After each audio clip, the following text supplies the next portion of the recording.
Evans just talked about added intensity on the stripping drill and the fumble drill. I mean, was it in general for the offense just more intense today?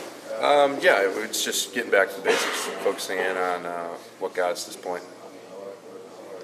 Is that the issue is basic stuff, fundamentals, or is there broader issues that you have to address? I'd say there's a little bit of each. You know, we had some fundamental issues and then some mental errors during the game as well. So it's just cleaning a lot of stuff up this week and getting focused on Indiana. At this point in the season, it seems like those small mistakes have piled up in each game. How do you go about fixing them once and for all? Yeah, that's definitely been a theme. So we're just we're just eliminating small mistakes, each one at a time. So I feel like everybody's got issues that we have to clean up, both individually and then collectively as an offensive unit. So that's what this week is for. Is we're cleaning everything up and then just refocusing in on Indiana. Chris mentioned that the skill position guys had a fumbling drill that they did today for a while. Is the offensive line doing any drills in particular to shore up those fundamentals? Just nothing new. Just going back to everything we've been doing each week going up to this point. When you talk about the small mistakes and having to clean those up, is it just a matter of practicing? But what else goes into that? Sometimes it's just the way the game goes. Is you get it's just not your night for some guys, but it's just a lot of focus during practice now on cleaning everything up. Mistakes happen during games. We just try to limit them as much as we can. So going into Indiana, we're just cleaning up as much as we can over the week and focusing in so that during the game we don't have those mistakes anymore. Have those small mistakes been an issue in practice too, like before, or is it just happening in games? It happens in games, because you get the added pressure of the lights and the crowd and stuff. But we try to take as many reps during practice as possible, so that's not an issue. Did you guys watch the Michigan State tape as a unit, like as the offensive line? Yeah, we did. What was the emotion like in that room when you guys were watching that tape? Just very corrective, just trying to fix the mistakes that we had, both mental and physical, and then just getting ready, flipping Indiana on, getting ready for them. How much of it is it not letting that Michigan State game beat you twice? It's a lot of that. We had some mistakes during that game.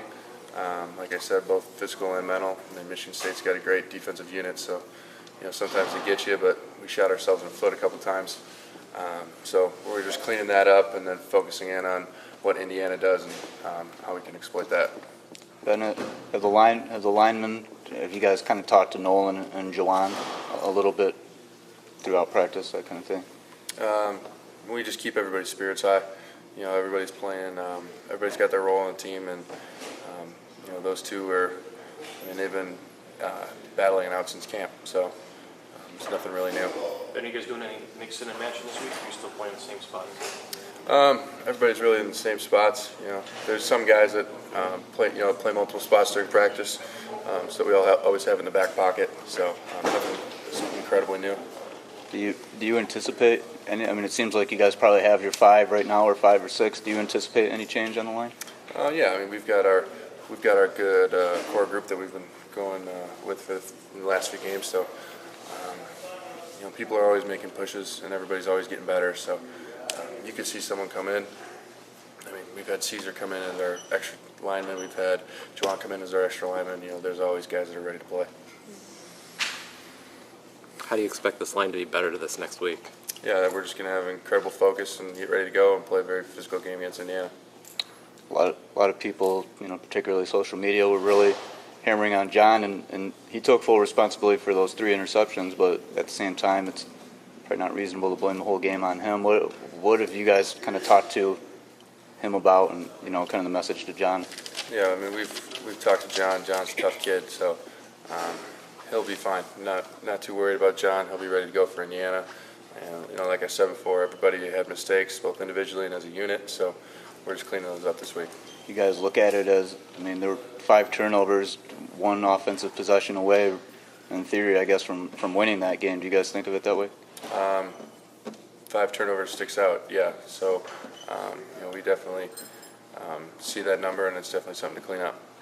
Against Purdue, it seemed like there was some momentum towards the end of that game in running the ball with Chris's long touchdown. And then against State, you guys averaged, I think, like 2.5 yards per carry. Is there an added emphasis on reigniting that run game this week? I would say so, yeah, definitely. just getting back to our roots and, just a lot of physicality this week against Indiana. Do you see that as bread and butter to the sole identity of the offense, maybe running the ball, power? Yeah, I think that's definitely an identity of Coach Harbaugh's offense, and I think it has been for many years. Time for a couple more for Ben. What's the message from Drevno and Fry, Ben? Greg Fry to Drevno, what have they been talking to you guys about? Just refocusing on Indiana. Coach Fry's been there; he's been in that system, so we've been using him and definitely just focusing on next game and trying to play as physical as we can. Has Coach Fry been giving you kind of tips on their personnel? Or, I mean, it's a different system, different coaches, but anything on their personnel that you can use? I mean, he was there for a few years, so he knows the guys personally. So, it's definitely nice to have him in the room. When he's been there for I think 6 years. So, but he's been helping us out with just techniques and tendencies of the guys.